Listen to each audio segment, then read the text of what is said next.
হ্যাঁ এভরিওয়ান, আসসালামু আলাইকুম। This is Sonia from Sonia রান্নাঘর। আর আজকের রেসিপি রাইস কুকারে চিকেন বিরিয়ানি। এই বিরিয়ানিটা রান্না করা এতটা সহজ, আপনাদের অনেক বেশি হাঁড়ি কড়াইয়ের প্রয়োজন হবে না। আর চাল চাল থেকে যাওয়া বা তল থেকে পোড়া লেগে যাওয়ার কোনো চান্সই থাকবে না। বিরিয়ানিটা হবে একদম পারফেক্ট ঝরঝরে, খেতে হবে একদম রেস্টুরেন্টের থেকেও বেশি মজার। আর রেসিপিটি সম্পূর্ণ না দেখলে কিন্তু অনেক কিছুই মিস করে যাবেন। তাই সম্পূর্ণ রেসিপিটি দেখানোর অনুরোধ রইল। প্রথমে চিকেন নিয়ে নিচ্ছি। ২ কেজি পরিমাণ চিকেন আছে এখানে। ঘরে যেভাবে রান্না করি মিডিয়াম সাইজের কাট করে সেভাবেই কেটে নিয়েছি। খুব বেশি বড়ও না আর খুব বেশি ছোটও না। বাসায় নিজেরা খাওয়ার জন্য রান্না করছি, তাই এভাবেই রান্না করে দেখাচ্ছি। নিশ্চয়ই আপনাদের ভালো লাগবে ভিডিওটি। লবণ দিয়ে দিচ্ছি ২ চা চামচ পরিমাণ, আদা বাটা ১ টেবিল চামচ পরিমাণ, রসুন বাটা ১ টেবিল চামচ পরিমাণ, পেঁয়াজ বাটা ২ টেবিল চামচ পরিমাণ, জিরার গুঁড়া ২ টেবিল চামচ পরিমাণ, মরিচের গুঁড়া ১ টেবিল চামচ পরিমাণ এবং ১ প্যাকেট বিরিয়ানির মসলা।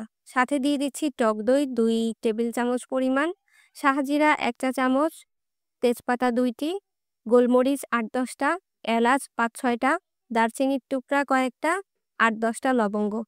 এরপর হাত দিয়ে ভালোভাবে মেখে নিচ্ছি মাংসটাকে। মাংসটাকে এভাবে মেখে নেওয়ার পরে এর মধ্যে আমরা পেঁয়াজ কুচি অথবা পেঁয়াজের বেরেস্তা দিয়ে দিব।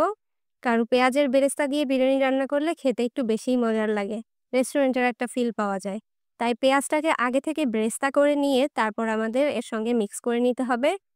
অ্যারাউন্ড 1/2 কাপ দিলেই হবে, এর থেকে বেশি প্রয়োজন নেই। এরপরে এটাকে ৩০ মিনিটের জন্য একটা সাইডে রেখে দিব যাতে মাংসের মধ্যে মসলাটা খুব প্রপারলি ঢুকে যেতে পারে।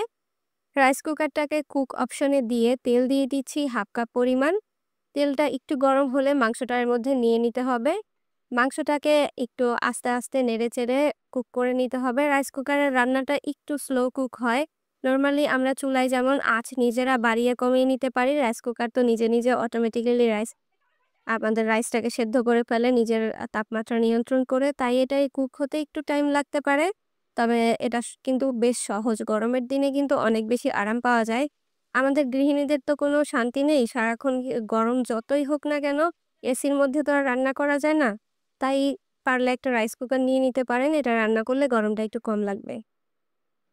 ঢাকনা দিয়ে ঢেকে রান্না করে নিচ্ছি। যখন দেখবেন পানিটা একদম শুকিয়ে গেছে, তখন বুঝতে হবে চিকেনটা হয়ে গেছে আর উপর থেকে দেখবেন একটু তেলও ভেসে উঠেছে। আর ঢাকনা দিয়ে ঢেকে রান্না করার ফলে চিকেন থেকে কিছুটা পানি বের হবে। আমাদের আর এক্সট্রা করে পানি দিতে হবে না। তবে যদি চিকেনের পিসগুলো অনেক বেশি বড় হয় তাহলে 1/2 কাপ পানি এখানে দিয়ে রান্নাটা করবেন, তাহলে চিকেনটা অনেক বেশি জুসি হবে। যখন পানি শুকিয়ে যাবে তখন এর মধ্যে ৫০০ গ্রাম পরিমাণ পোলাওয়ের চাল আগে থেকে ধুয়ে পানি ঝরিয়ে দিয়ে দিতে হবে। এরপরে আরও ২-৩ মিনিট ভেজে নিতে হবে। তারপর গরম পানি এড করে দিচ্ছি ১ লিটার পরিমাণ। গরম পানিটা এড করলে একটু চালটা ঝরঝরে হয়, রান্নাটাও খুব তাড়াতাড়ি হয়।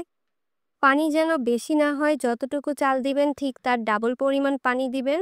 এরপর চিনি দিয়ে দিচ্ছি ১ চা চামচ পরিমাণ, গুঁড়া দুধ দিয়ে দিচ্ছি ১ টেবিল চামচ পরিমাণ। মিক্স করে নিতে হবে ভালোভাবে, দুধটা যেন দলা পেকে না যায়। এভাবে চিনি আর গুঁড়া দুধ এড করলে আমাদের রান্নার টেস্ট কিন্তু অনেক বেশি এনহ্যান্স হবে।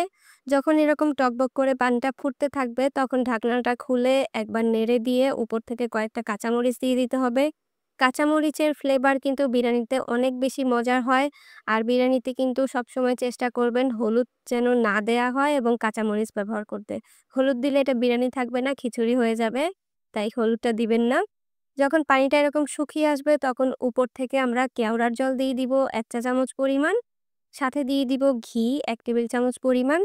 আপনারা যদি ঘি বেশি খেতে পছন্দ করেন আরও ১ চা চামচ বাড়িয়ে দিতে পারেন। আর না থাকলে দেওয়ার দরকারই নেই, তবুও বিরিয়ানিটা খেতে অনেক মজার হবে। এরপর ঢাকনাটা ঢেকে আমরা ওয়ার্ম অপশনে রেখে দিব রাইস কুকারটাকে ১০ মিনিটের জন্য। তারপরে চুলাটা একেবারে অফ করে রাইস কুকারটা অফ করে আমরা বিরিয়ানিটা উঠিয়ে নিব এবং গরম গরম আমাদের চিকেন বিরিয়ানি রেডি সার্ভ করার জন্য। এই বিরিয়ানিটা দেখতে পাচ্ছেন কতটা ঝরঝরে হয়েছে, না চাল চাল রয়েছে, না আঠালো হয়েছে। একদম পারফেক্টলি একটা পাত্রের মধ্যেই চিকেন বিরিয়ানিটা রান্না করে ফেলতে পারবেন। ব্যাচেলর ভাইয়েরা অথবা যারা মেস বাসায় স্টুডেন্ট আছেন তাদের জন্য কিন্তু একটা পারফেক্ট রেসিপি। একটা মাত্র রাইস কুকার হলেই সবকিছু রান্না কমপ্লিট। নিশ্চয়ই আজকের রেসিপিটি আপনাদের ভালো লেগেছে, আর ভালো লেগে থাকলে অবশ্যই ভিডিওতে লাইক, কমেন্ট, শেয়ার করতে ভুলবেন না। আমার চ্যানেলের সাথে থাকবেন। দেখা হবে আরও মজার মজার রেসিপি নিয়ে নেক্সট এপিসোডে। ভালো থাকবেন সকলে। আসসালামু আলাইকুম।